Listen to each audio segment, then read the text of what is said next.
जय हिंद दोस्तों। 3 साल की नेशनल डिफेंस एकेडमी की ट्रेनिंग के बाद क्या होता है?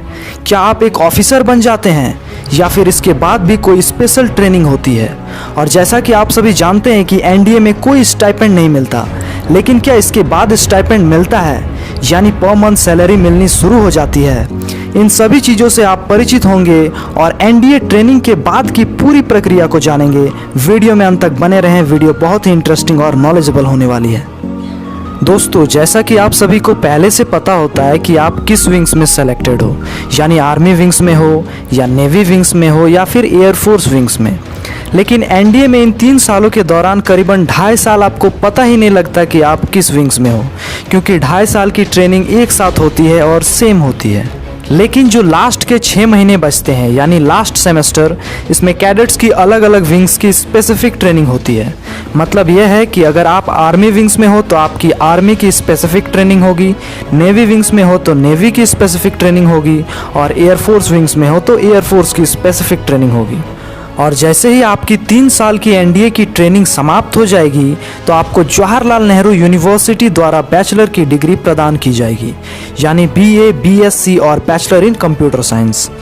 और फाइनली इसके बाद कैडेट्स को अपनी ट्रेड एकेडमी ज्वाइन करने का मौका मिलेगा, यानी आर्मी के cadets Indian military academy join करेंगे, नेवी के cadets Indian naval academy join करेंगे और एयरफोर्स के कैडेट्स एयरफोर्स एकेडमी ज्वाइन करेंगे।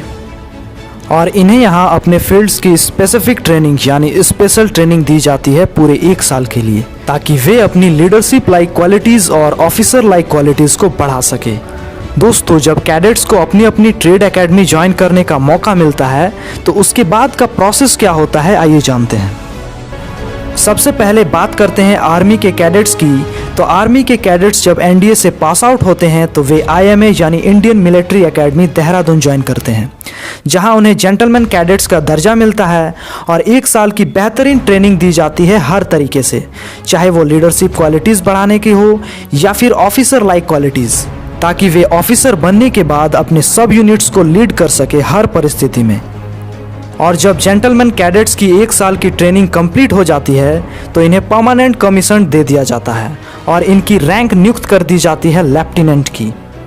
अब बात करते हैं इनकी स्टाइपेंड की। तो आईएमए में करंटली 56,100 रुपये पर मंथ स्टाइपेंड है प्रति कैडेट्स की, लेकिन इन्हें सिर्फ 21,000 पर मंथ ही मिलते हैं ट्रेनिंग के दौरान, और बाकी बचा हुआ अमाउंट आपके सेविंग अकाउंट में चला जाता है, जो कि 1 साल की ट्रेनिंग के बाद आपको एक साथ मिलता है।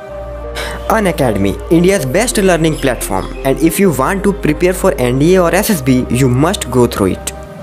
तो दोस्तों, इसके लिए आपको अनअकैडमी लर्निंग ऐप पे जाके गेट सब्सक्रिप्शन में क्लिक करना होगा, फिर उसका प्राइस दिख जाएगा। इसमें 10% का डिस्काउंट मिल जाएगा अगर आप VSC10 रेफरल कोड लगाते हो तो।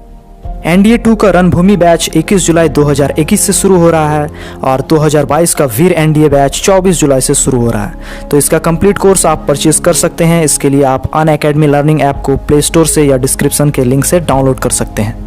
और सैलरी के बारे में आपको डिटेल्ड वीडियो चाहिए तो आप इस वीडियो को देख सकते हैं, जिसका लिंक आई बटन या डिस्क्रिप्शन में मिल जाएगा। दोस्तों, ये तो थी इंडियन आर्मी के कैडेट्स के बारे में। अब बात करते हैं इंडियन नेवी के कैडेट्स की। तो इसमें 2 एस्पेक्ट्स होते हैं। पहला, जब नेवी के कैडेट्स एनडीए से पास आउट होते हैं तो 79 कैडेट्स को ट्रेनिंग दी जाती है इंडियन नेवल एकेडमी एजिमेला में पूरे 1 साल के लिए। और इन 1 सालों में कैडेट्स को नेवी की बेहतरीन ट्रेनिंग कराई जाती है पूरे प्रैक्टिकल वे में। और जब कैडेट्स अपनी 1 साल की ट्रेनिंग को सक्सेसफुली कंप्लीट कर लेते हैं तो उन्हें सब लेफ्टिनेंट रैंक नियुक्त कर दिया जाता है, जो कि उनकी फर्स्ट रैंक होती है।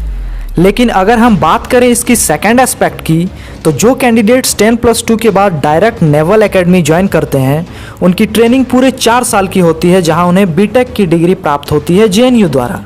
और इनकी जब 4 साल की ट्रेनिंग सक्सेसफुली कंप्लीट हो जाती है तो इन्हें भी सब लेफ्टिनेंट रैंक नियुक्त कर दिया जाता है। अगर आपको अभी भी दोनों एस्पेक्ट समझ में नहीं आया तो आप दोनों एस्पेक्ट्स को फिर से देखें, आपको पूरा क्लियर हो जाएगा।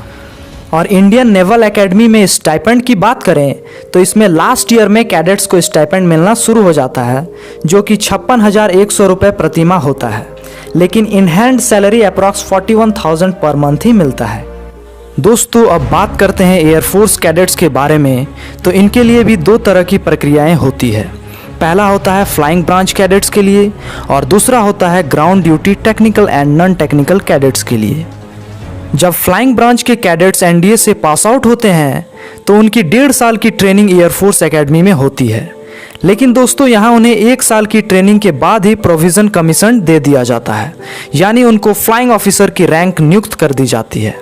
लेकिन जो 6 महीनों की फर्दर ट्रेनिंग होती है उसमें उन्हें फ्लाइंग ब्रांच की डेप्थ ट्रेनिंग दी जाती है और ये 6 महीने कंप्लीशन के बाद उन्हें परमानेंट कमीशन ऑफिसर बना दिया जाता है।